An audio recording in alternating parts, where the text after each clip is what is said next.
What is up, everybody? Welcome back to another edition of the Sheehan Show here on Sherdog.com, and I am delighted again to be joined by Brad Wharton to talk about Cage Warriors 151, coming off the back of obviously Cage Warriors 150, which went down in London. Another card in another week, and it's one of those double cards again, Brad. The Cage Warriors 151 Unplugged card going down at the BT Sports Studios.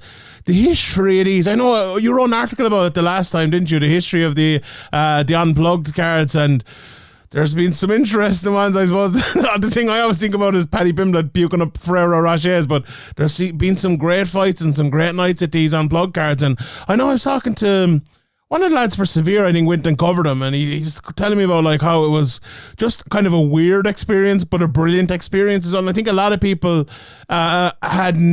have experienced that now because of the whole pandemic era, but at the time it was kind of a new thing. But I still think it's kind of special now to do it in that way, and you have people there watching, you have the families and all of that. It's a bit of a different experience, those whole Unplugged cards. As someone who's been there at all of them, it must be fun to have another one on the horizon here.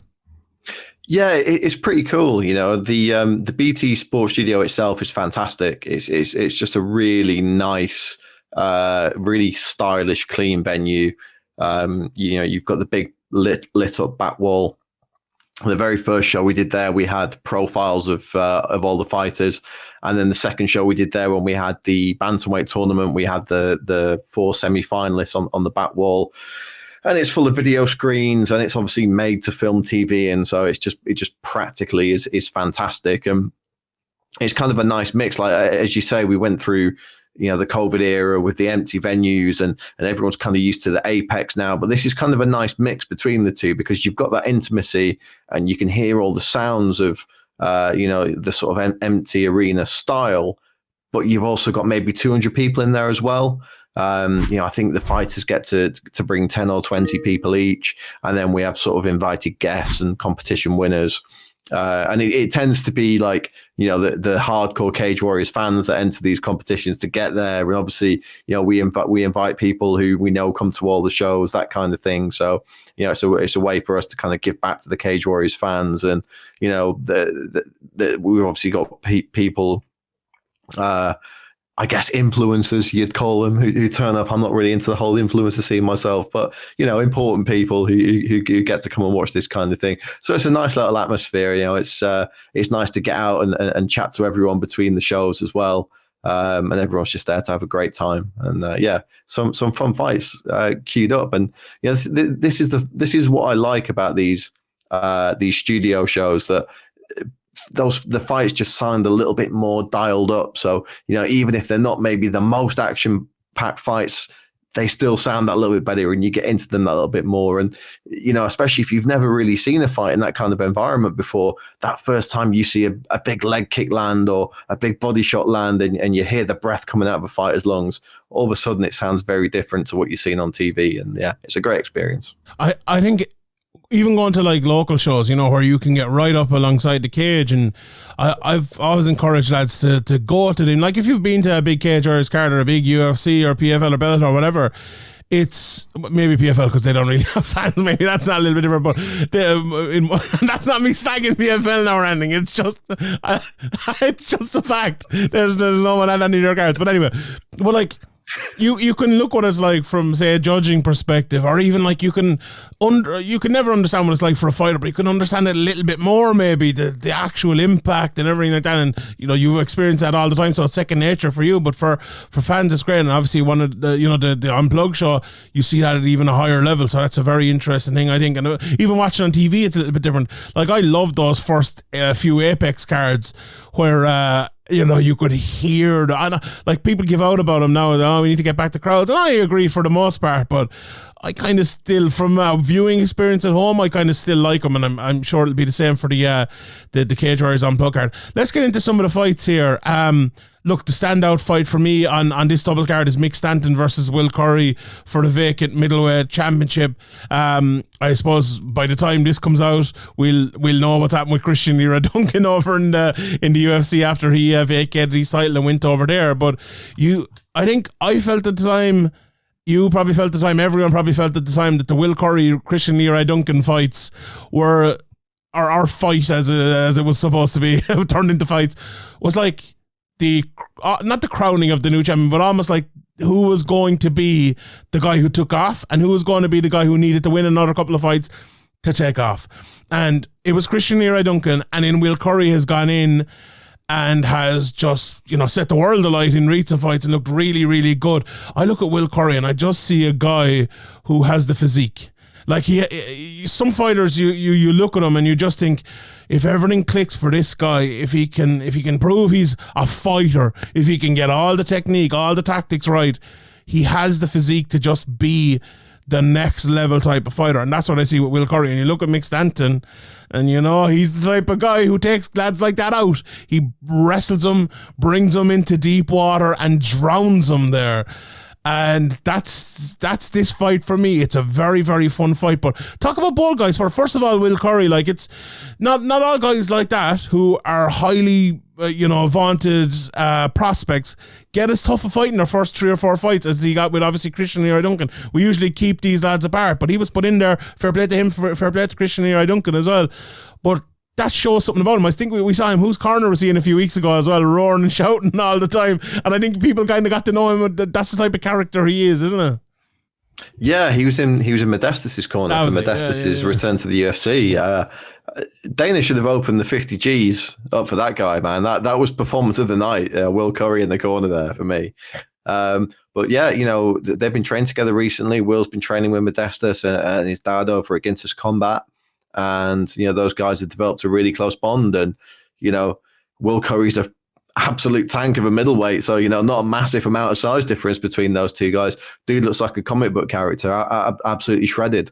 And I think in normal times, we would not have seen Will Currie versus Christian Leroy Duncan. I think in normal times, they're two guys that might have been kept away from each other and built up to the point that they had 10, 12 fights each and then fought for the Cage Warriors title.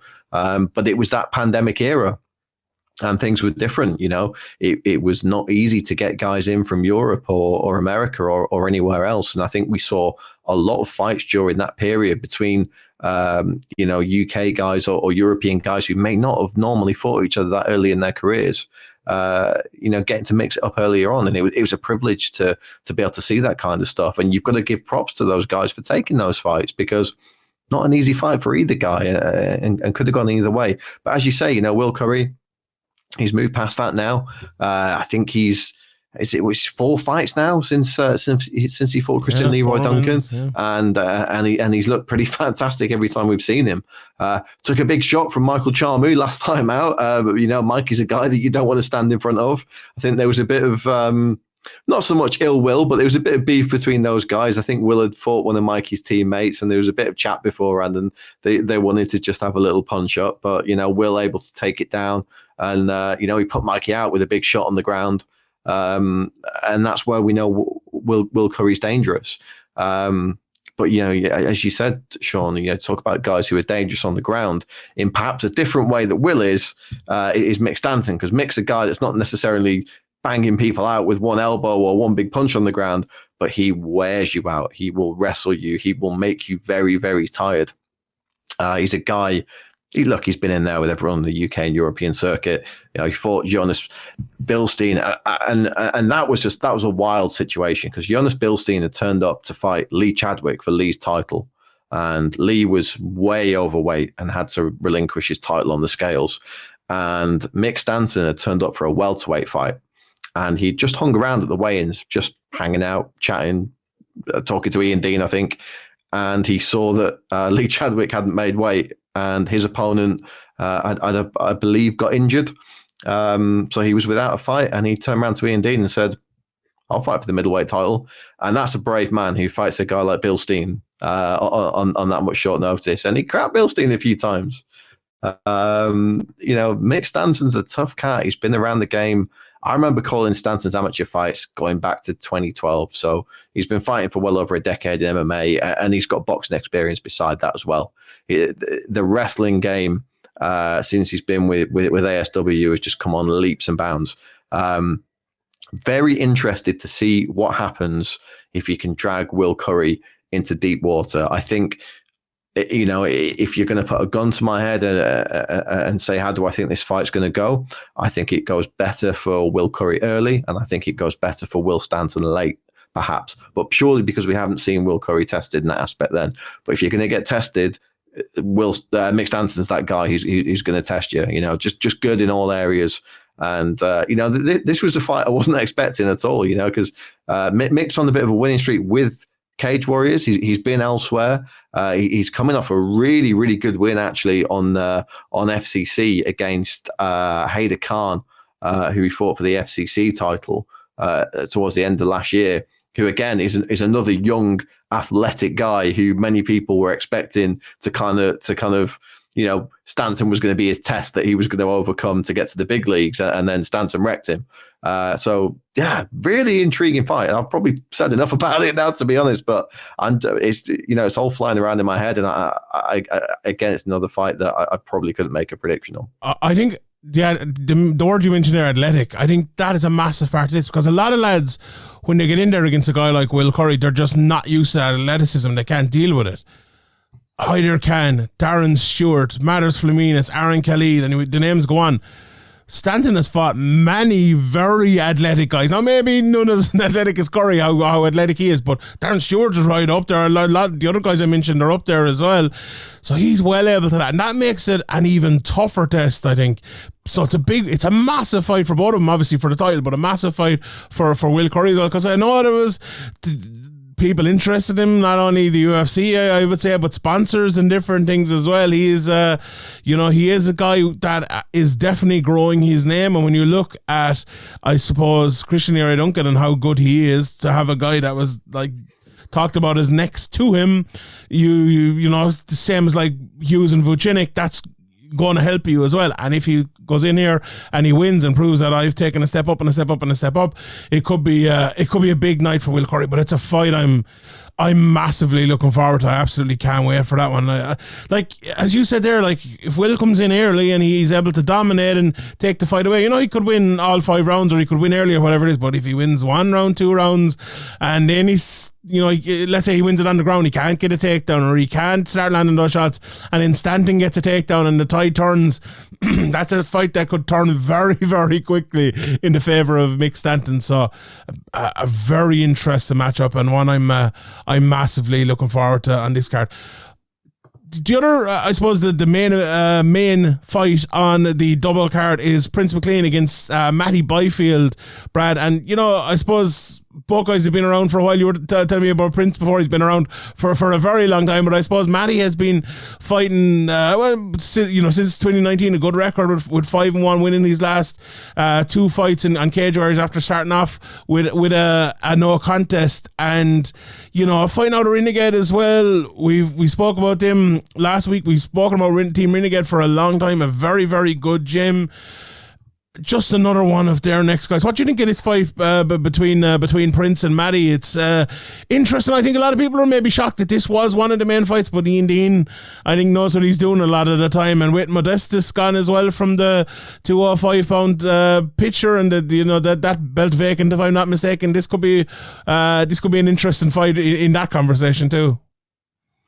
Yeah, absolutely. You know, I think it's it's an important fight for Matty Byfield. You know, he didn't get the start he wanted in Cage Warriors. You know, he came in with a no contest, and then he fought Simon in his next fight, and there was a bit of controversy there where, you know, Simon had said he got elbowed in the back of the head, and, you know, it was just one of those things where it was kind of 6-1 and half a dozen of the other. And it just wasn't the start that Matty wanted, you know. But then he comes in against Daniel Ladero and gets a big ground and pound victory, you know, and showed what he can do. He's going up against a real veteran of the game, a serious veteran of the game. Yeah, in the guy in Prince McClean, who's, you know, let's be honest, he's got a bit of a messy record. He's 9-9 as a pro, but he's been fighting a long time. We were talking earlier on off the air. He fought in the Ultimate Fighter 7 against Mike Dolce, and that must have been, I guess, at middleweight, maybe. I don't know. He's been fighting at heavyweight, and now he'll be down to light heavyweight to fight Matty. So, you know, one of the things that the light heavies and the heavies in this part of the world struggle with is getting experience, because there just aren't that many guys out there on the circuit. So this is going to be a good fight for Matty to get experience against a guy who's been fighting for the best part of 2 decades, 20-odd pro fights. And this is the test for Matty to show us what he can do. You know, if he comes out of this one smelling the roses, then Ian Dean's going to have to be scouring Europe looking for another light heavyweight title challenger. It's a big showcase opportunity for Matt. A very interesting fight. And another man on this card as well, Matt Bonner against Guilherme Cadena. I was just looking at Matt Bonner's record there. He's had this will be his 11th fight since the start of the pandemic, which is absolutely crazy considering he's a record of 13-8-1. So he's had most of his career in that time, which is mad considering where he was before that. But I watched a good bit of Cadena, who was like over 50 fights, a lot of fights, and he's an interesting guy because, you know, I think he's only 1 knockout in his record, but the way he hits and punches to the body, I'm actually shocked that he's 1 knockout is a body punch. I actually watched it last night. He punched the guy in the ground and he literally couldn't stand up. He was just stuck there on the ground. But he's a 20 submissions, I think, pulls guard, pulls you into his guard, great at keeping you on the ground, a real veteran of the game. 2 veterans of the game, I suppose, here going in against each other. But Matt Bonner, like, he can fight everywhere, but he does love to push lads against the cage, take them down, submit them, or, if he can. If this hits the ground, it could be an absolute ball of a fight altogether. But I think Matt Bonner will probably have the advantage on the feet for the most part, but watching out for those body shots, I suppose. In this division as well, it's wide open. You know, it's what we spoke about it last week with, the amount of the 185-pound title, obviously up for grabs here. Who is going to be? Could it be Matt Bonner if he wins this? You know, there's a lot of 185-pound fights happening around now. It's a big fight, obviously, for Bonner, but for Cadena as well, coming into Cage Warriors, it's a big opportunity for him as well at this stage of his career, to be the former champion and to get in there and possibly fight for the title in his next fight. This is fun fight written all over, and I think I don't know if Dan Strauss is going to be in the commentary table or not, but I think he'll have plenty of commentating on this one if it hits the ground anyway. Yeah, he is, and he certainly will do. And speaking of middleweight fights, you've got Darren Stewart versus Leon Aliou, just been announced today, maybe yesterday, I think. Fight, yeah. Well, as we record this 2 weeks ago, but that's going down in Rome. So potentially another middleweight contender fight there, and of course Darren Stewart beating Cadena in his last Cage Warriors fight. Cadena's been elsewhere since, picked up a rear naked choke. He is a grappler, obviously, as you'll see from his record. He runs a grappling gym. He competes in grappling competitions a lot. Does he want to be underneath Matt Bonner? Not a great prospect. Matt's a heavy guy on top. He's very heavy-handed. And, as he showed in his fights against the likes of Matt Inman, heavy-handed on the feet as well. He'll happily stand in front of you, pump that jab and thump that big right hand in. I think where this fight takes place is ultimately going to be the decider. Does Cadena try and pull guard against Matt? Can he latch onto a submission quickly? Because if you do end up under Matt Bonner, you want to be getting out of there fast, right? You don't want to be hanging around taking that damage. You want a quick armbar. You want a quick guillotine. You want to go for that leg lock. There's a lot to play for here. Matt Bonner, I like him at middleweight. I know he was, talking about dropping down to welter. He had a few fights at catch weights. Obviously, he had that fight against Oban Elliott that he didn't come out on the right side of. I'm glad he's back at middleweight now. I think it's the best division for him. It's where he's done his best work. He's a former champion there, and I think he can be a champion again if he puts another good run of form together. But it all starts with Cadena next weekend. I agree with about the middleweight thing as well. I think he's one of those guys that kind of has the man strength, and when you cut down 15 pounds, it takes that advantage away a little bit. Even you're fighting smaller guys, but you're taking the advantage that you have away from yourself. And I don't know, it just maybe what I'm saying there doesn't make sense, but it makes sense in my head anyway. But I think he still has it at 185 pounds, so I think and we'll see it in this fight, because Cadena is a strong guy too, and as I said, he does.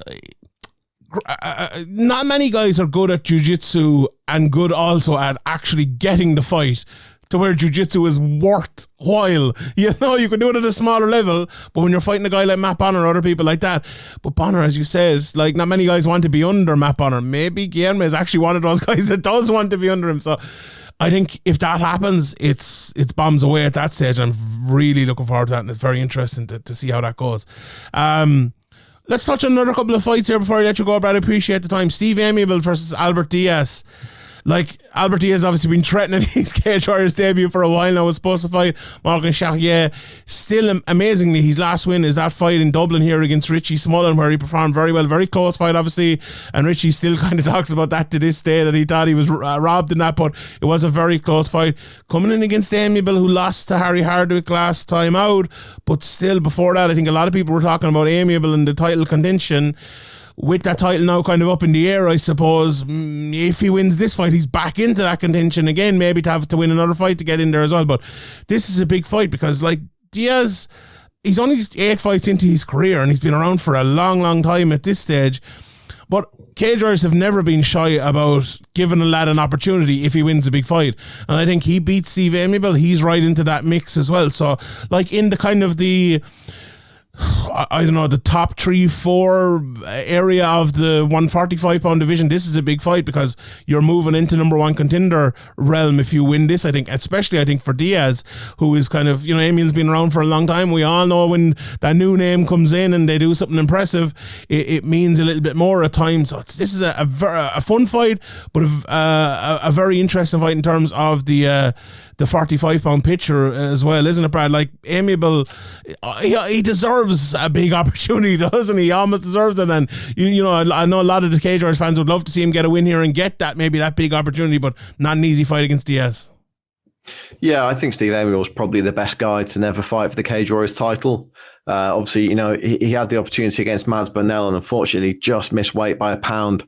And, you know, he's been in some big fights since, and he's only lost to cream of the crop guys. You know, Harry Hardwick is probably going to fight for the title before the end of the year. So there's no shame in that at all. And just a wildly entertaining fighter as well. He's a guy who fights with his heart on his sleeve and leaves it all in there.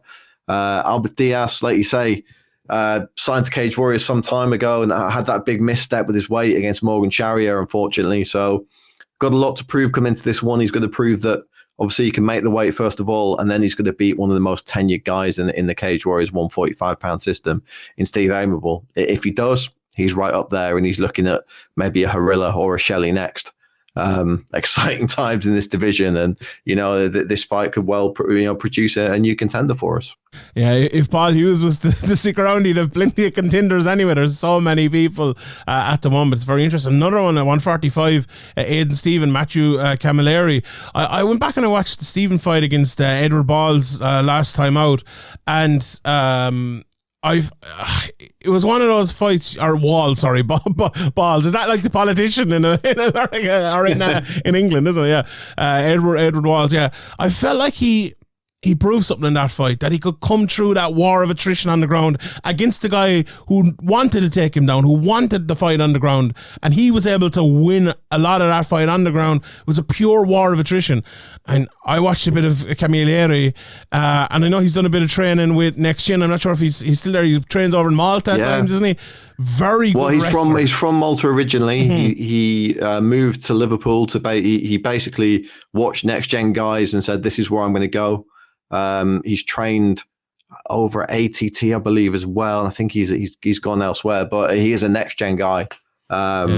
Very, very good grappler. Another guy who's an FCC champion coming into Cage Warriors. So he's fought some tough guys. And Aidan Stephen, really, really solid grappler. Had a great fight with Paul Hughes a few years ago. And again, maybe just struggled with consistency. If you can come in, he's had a little bit of time away from the cage now, but if you can come in and beat a hot prospect by Camilleri, who's considered a big signing for Cage Warriors coming out of the regional circuit, it puts Aidan Stephen right back on track. So very, very intrigued to see these two guys go at it. Yeah, a very, very fun fight. And, Camilleri to me looks a dangerous guy when he can wrestle that well. And it's going to be another big test here for Stephen. And one of them will, I suppose, break through and get to that next level.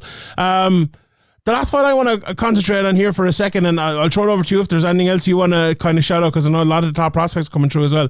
Whenever Aggie Sardari is on a fight, I'm always watching as well. I'm a big fan of Aggie, and he hasn't had the best time of it over the last while. You know, I was looking at him when he had the belt, and I was thinking, this guy, you know, he could be a champion for a while and going to the UFC.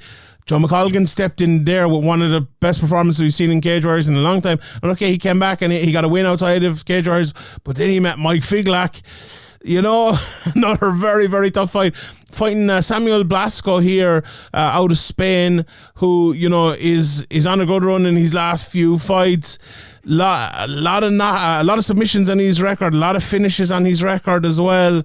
I haven't been able to catch too much of him. I don't know if you've been able to see much of him yet, Brad, but it's a big fight for Sardari to kind of get back, I suppose, you know, to win in ways to get back here towards the title again, because at a time there he was looking like maybe the best fighter in Cage Warriors, and it's been a tough while for him now, hasn't it?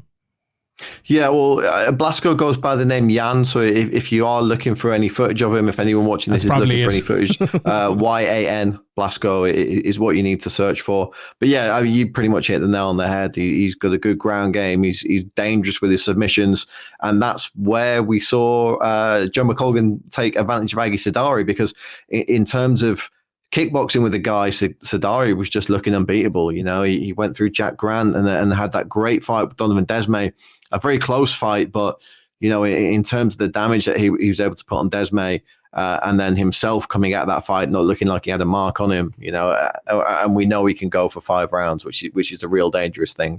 So to see him now back in a 3-round fight for the first time, and knowing that he should be able to up that tempo.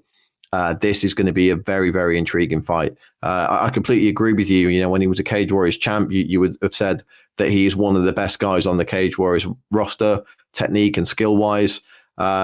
He's probably going to feel a little bit more at home in the environment than Jan Blasco is coming in for a Cage Warriors debut.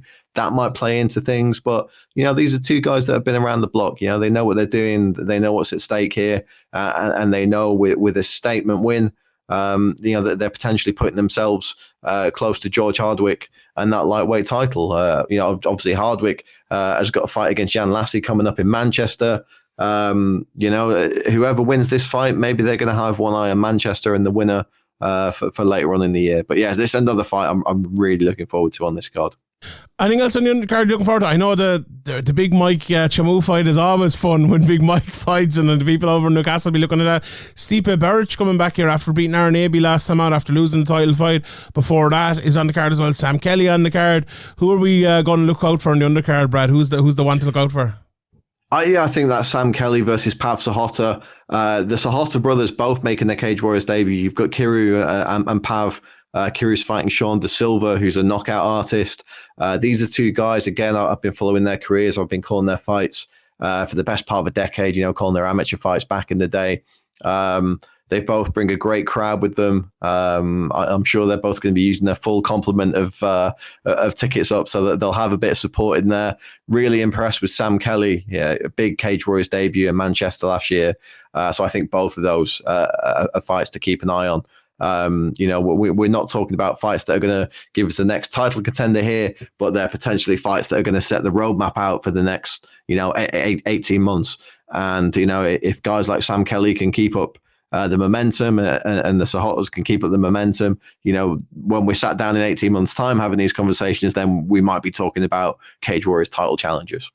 And that's the great thing about Cage Warriors. Not only do you see the champions and the contenders, but you see the next ones coming, and there is that ladder all the way up from the first fight in the card, as we saw with, you know, Lanier Kavanagh a while back. To now he's trying to get the 4-0, 5-0, and all the way up, and it's fantastic, and it's great to see as well. And I'm sure we'll all be tuned in to watch it and hear you with the wonderful commentary as well on it.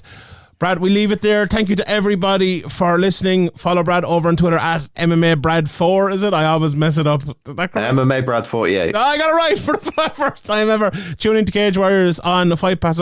Actually, one thing I just realised, some of the FCC fights are on Fight Pass as well now, which is so handy for me. It's absolutely brilliant. One-stop shop there. So, yeah, check out Cage Warriors on Fight Pass, and we will leave it there. My name is Sheehan for Sherdog.com, and we'll see you all next time.